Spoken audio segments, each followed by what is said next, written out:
नमस्कार। सीखो सिखाओ चैनल के अंदर आपका हार्दिक स्वागत है। आज हम जो डिस्कस करने जा रहे हैं वो है लोन्स पे।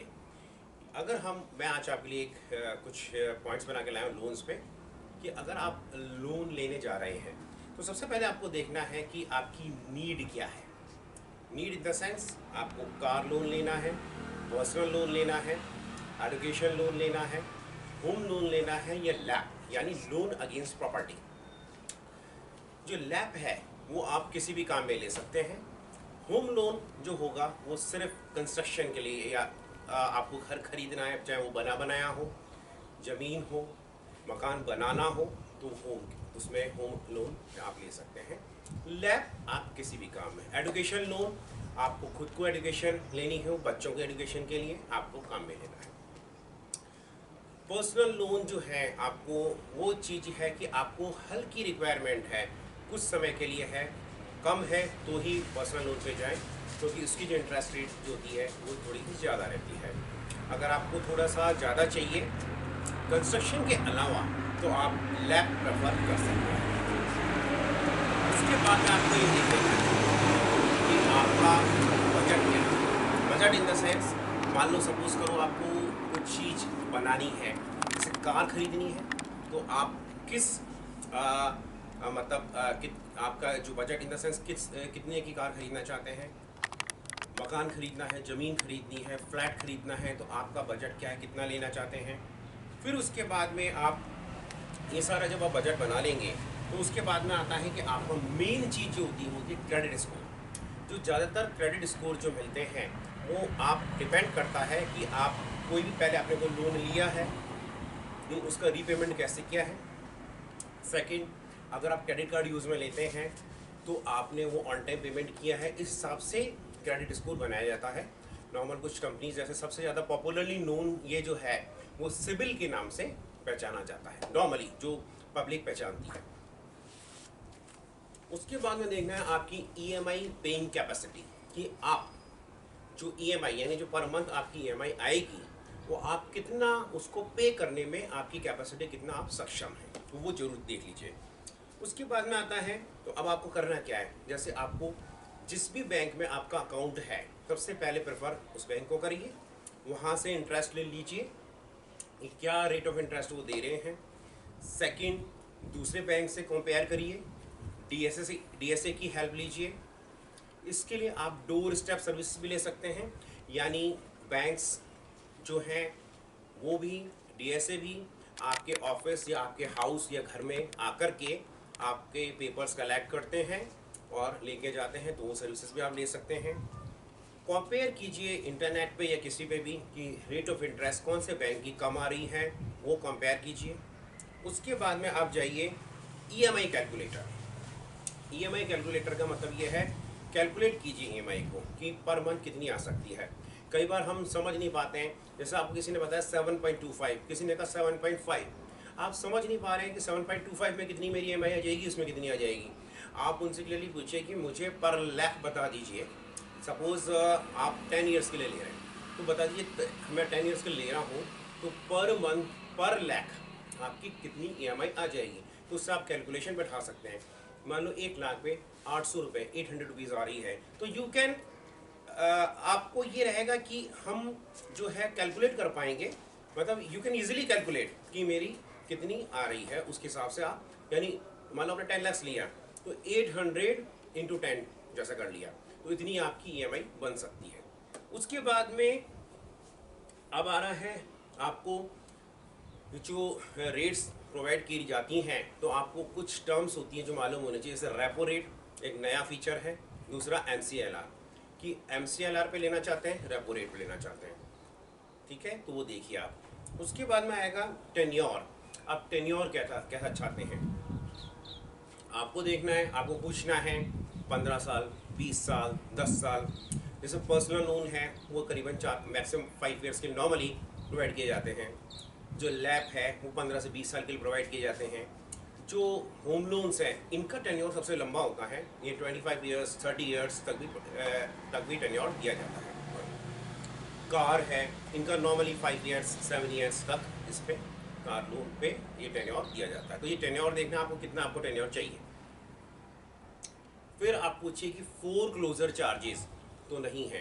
फोर क्लोजर से मतलब है मान लो आपके पास फंड की व्यवस्था हो जाती है, यानी आपके पास में मान लो आपने 2 साल, आपने 5 साल का लोन लिया, 10 साल का लोन लिया, आपके पास में फंड की व्यवस्था हो जाती है, तो क्या आप फुल अमाउंट को रीपे कर सकते हो क्या?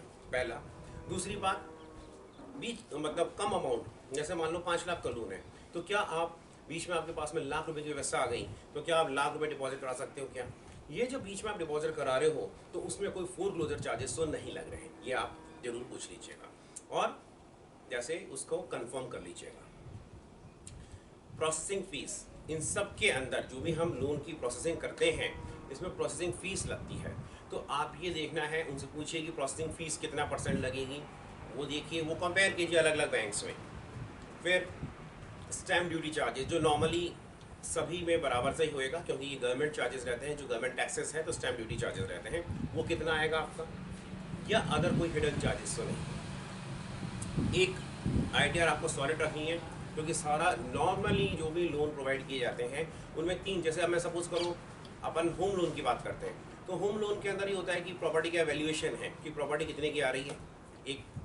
सेकंड, आपका आईटीआर कितना है। थर्ड, आपकी एनुअल इनकम, यानी आप कितना पे करने के अंदर सक्षम है।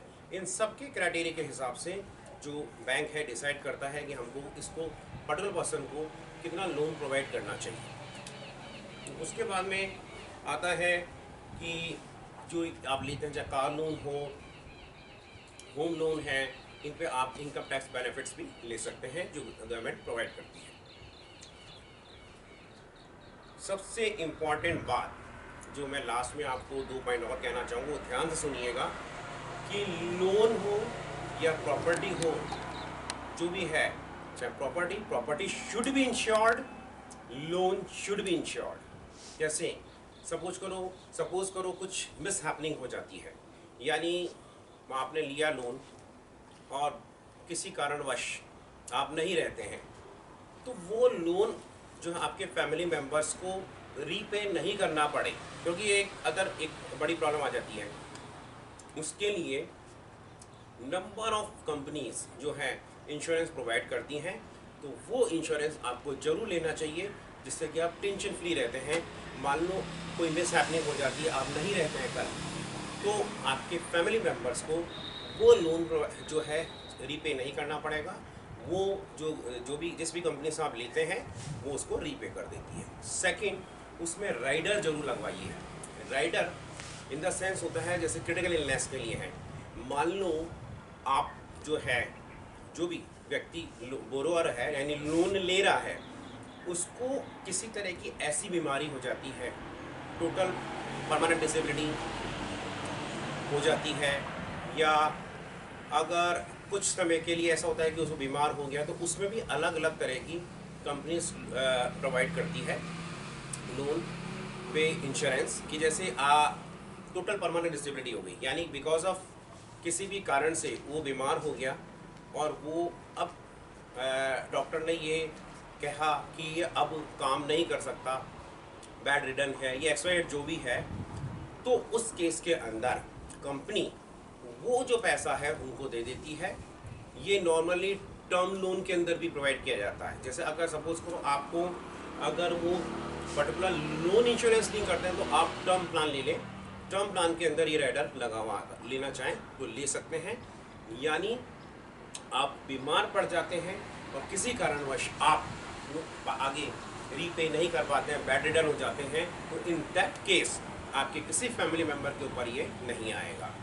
उसके बाद में आता है एक और मेन चीज़ बताऊंगा कि रिजर्व मनी जरूर रखिए। रिजर्व मनी जो आपका काम आता है एक्सीडेंट के टाइम, किसी तरह की इलनेस के टाइम, किसी अदर क्रिटिकल सिचुएशन के अंदर, या किसी एनी अदर सर्कमस्टेंसेस के अंदर। यानी मान लो आपको ऐसा लगता है कि आप अपने काम पे जा रहे हैं, मंथ में कमा रहे हैं, आप रीपे कर पा रहे हैं।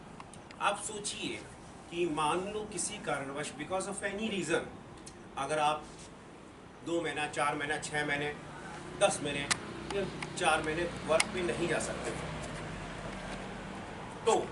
उस केस में ईएमआई कैसे पे करेंगे आप? मतलब ये तो कैसे हो सकता है ना, जैसे फ्रैक्चर हो जाए तो उसके कारण से आप नहीं जा पाए मान लो, या किसी और कोई इलनेस आ जाए, या घर में किसी और को बीमारी आ जाए, आपको ध्यान उनको रखना पड़ रहा है, या कोई और पर्टिकुलर ऐसी सर्कमस्टेंसेस आ जाए जिसके कारण से आपने वर्क प्लेस पे नहीं जा सकते और आपके जो इनकम है वो प्रभावित होती है, तो आपकी रिजर्व मनी आपके पास में सेविंग्स में इतनी रहनी चाहिए कि आप ईएमआई को इजीली पे कर सकें। जो ये मेन चीज़ें बहुत ध्यान रखने की है, तो मैंने आपको ये सब चीज़ें आज बताई हैं। Thank you very much.